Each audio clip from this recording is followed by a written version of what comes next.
வணக்கம். லாஸ்ட் வீடியோவில் டாட் எப்படி பிடிக்கலாம் அப்படிங்கிறத நான் போட்டிருந்தேன். இந்த வீடியோவில் இந்த மாதிரி செல்வெட்ஜ், அதாவது கரைப்பகுதி இருக்கும், இந்த மாதிரி ரா எட்ஜஸ் இருக்கும். இந்த ரா எட்ஜஸில் நூல் வந்து இந்த மாதிரி ஃப்ரே ஆகும், அதாவது இழையாக பிரிஞ்சு வரும். இதை ப்ரிவென்ட் பண்ணுறதுக்கு நம்ம டபுள் ஃபோல்ட் பண்ணி இதை அடித்தோம் ஸ்டிச் பண்ணோம் அப்படின்னா உங்களுக்கு இந்த நூலோட வெளியில் வராமல் இருக்கும். இது ஓவர்லாக் மெத்தடும் பண்ணலாம்.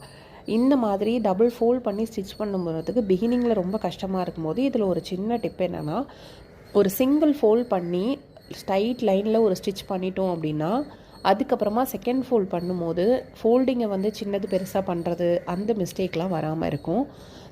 இந்த மாதிரி வந்து சிங்கிள் ஃபோல்ட் பண்ணும்போது இந்த ஸ்டிச்சு போடும்போதே அந்த கிளாத்தை புல் பண்ணி இழுக்காமல் ஸ்டிச் பண்ணாமல் ஜென்டலாக அந்த ஃபோல்டிங்கை வந்து கொடுத்து நம்ம ஸ்டிச் பண்ணோன்னா எந்த சுருக்கமும் இல்லாமல் லைன்ஸ் எங்கேயும் வந்து வந்து உங்களுக்கு கட் ஆகாமல் த்ரெட்டு கட் ஆகாமல் அதோட ஸ்ட்ரைட் லைன் ஸ்டிச்சஸ் வந்து உங்களுக்கு நீட்டாக இருக்கும். இதை வந்து பை ப்ராக்டிஸில் ஃபஸ்ட்டு ஸ்டார்டிங்கில் புல் பண்ணி அந்த இழுத்துருவோம் கிளாத்தை. அந்த மாதிரி பேப்பரை ஹேண்டில் பண்ணுற மாதிரி கிளாத்தை ஹேண்டில் பண்ணக்கூடாது. இதை ஜென்டலாக வச்சு தான் வந்து ஒரு ஸ்டிச் போட்டு எடுக்கணும். இந்த மாதிரி ஒரு சிங்கிள் ஸ்டிச் போட்டு எடுத்ததுக்கப்புறமா நம்ம ரெண்டாவது ஃபோல்டிங் பண்ணும்போது ரொம்ப ஈஸியாக இருக்கும் உங்களுக்கு ஸ்டிச் பண்ணுறதுக்கு. டபுள் ஃபோல்ட் பண்ணும்போது சில இடத்துல வந்து நமக்கு டபுள் ஃபோல்டிங்கை வந்து ஹேண்டில் பண்ணுறது பிகினிங்கில் ரொம்ப கஷ்டமாக இருக்கும்.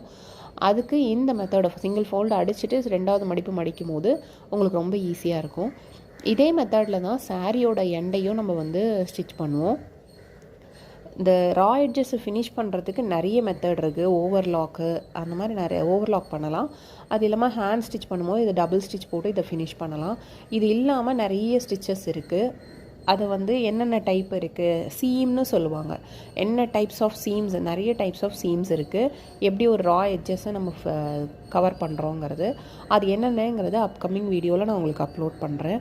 இது இல்லாமல் நார்மலாக ஒரு சாரீ ஓரம் அடிக்கிறது, இந்த மெத்தட் டபுள் ஃபோல்டு இல்லாமல் ரோல் பண்ணி ஸ்டிச் பண்ணுறதும் நம்ம பண்ணலாம்.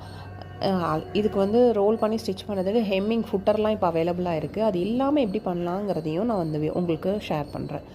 நம்ம எப்போவுமே வந்து டூல்ஸை மட்டும் டிபெண்ட் பண்ணி இல்லாமல் நம்ம எல்லாத்தையும் கற்று வச்சுக்கிட்டோம் அப்படின்னா எப்போயாவது உங்களுக்கு தேவைப்படும் போது யூஸ் ஆகும். இந்த மாதிரியான பேசிக்கான டைலரிங் ரிலேட்டட் வீடியோஸ்க்கு இந்த சேனலை சப்ஸ்கிரைப் பண்ணி நோட்டிஃபிகேஷன் ஆன் பண்ணிக்கோங்க. தேங்க்யூ.